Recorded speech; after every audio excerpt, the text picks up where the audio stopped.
Okay, Nana Ama Macbrown, a well-known presenter, actress in Ghana, celebrity, very much well-respected. Makes some revelations. She spoke about marriage and she spoke about her views concerning marriage, advising young people that per her own experiences, she wishes that men wait until they are in their 40s before they decide on marrying, and also ladies will wait until they are 36 at least before they enter into marriage. That will afford them enough experiences in life before they venture into marriage, because according to her, marriage is a serious thing. And recently I entered into some back and forth with some people on social media. In the comment section, people are sort of like bashing her, criticizing her and all that she shouldn't use her experience to generalize. For me, I share so much in the opinions of our celebrity because I believe that at the age 36, the young lady would have built a life for herself, been through education, should have been doing her own business, or she would have been settled in her career. She would have had a lot of experiences in relationship before taking up that decision to enter into marriage. And for the young man to, they say life begins at 40. So I so much share in the opinions of Nana Macbrown. But people are saying,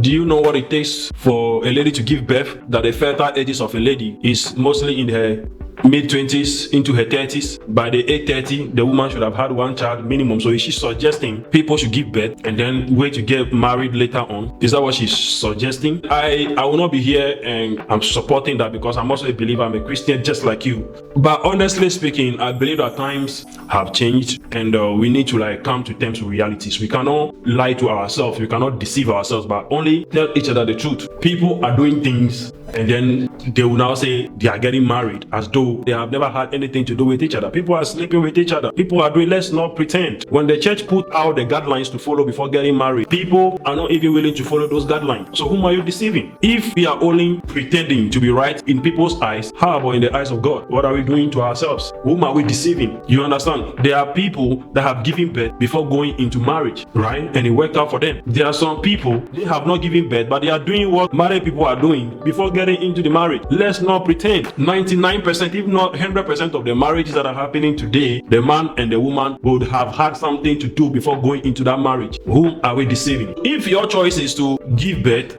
you can give birth, because if you fear that at a certain age you may not be able to reproduce and you want to give birth now, nothing is stopping you. If you feel like waiting until you get married before you give birth, nothing is stopping you. But this is someone sharing her own experiences. She believed that the things that she knows today, if she knew those things some years back, she wouldn't have done certain things that she did. You understand? Same way, some of us, when we get to age 40, we will now realize that, oh, maybe we rush a little bit, maybe we could have waited, maybe we could have done this better, maybe we could have done that better. Imagine if you rush to enter into the marriage now, and by the time you are 36, by the time you are 40 as a young man, reality now dawns on you, and then you now realize that it was a mistake, it was a rush, it was all of those things. Let's not make mistakes. Marriages are collapsing all over the world. Just as we are getting married, same way we are getting divorced. So let's not kid ourselves. What the woman is saying, she's completely right. I believe that times have changed. Nobody's here to judge anybody. This is an opinion that I share because I believe that at age 36, you have built enough capacity as a young woman. At age 40, as a young man, you have built a lot of capacity. You have built a lot of tolerance. You have understood how to compromise with people, how to understand people's opinions and all that. And then when you enter into that marriage, it will be much more better. Nobody is saying that when you wait and marry at age 40, you will not divorce or you will not have issues. But they're saying that could be better.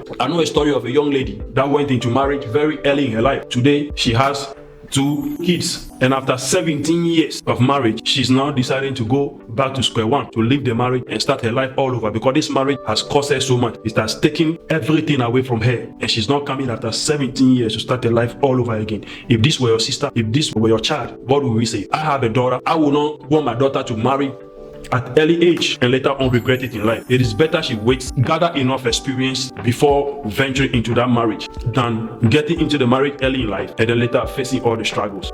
I wouldn't want that for anybody. But for the case of a child, if you want to have a child now or wait to have your child later, I think nobody can judge you for that. Nobody, absolutely nobody can judge you for that. So for young people that are coming up, we should take a cue from this, learn from it. People get into marriage all in the name of love, but love doesn't marry. Love is for relationship. When it comes to marriage, there are a lot of things that works together for marriage to be sustained. And marriage, mind you, is not an event. It's not a wedding. Marriage is a lifetime journey. Marriage is self-denial. Are you ready to do that? Are you ready to do that? Food for thoughts. Master concept. I'm out.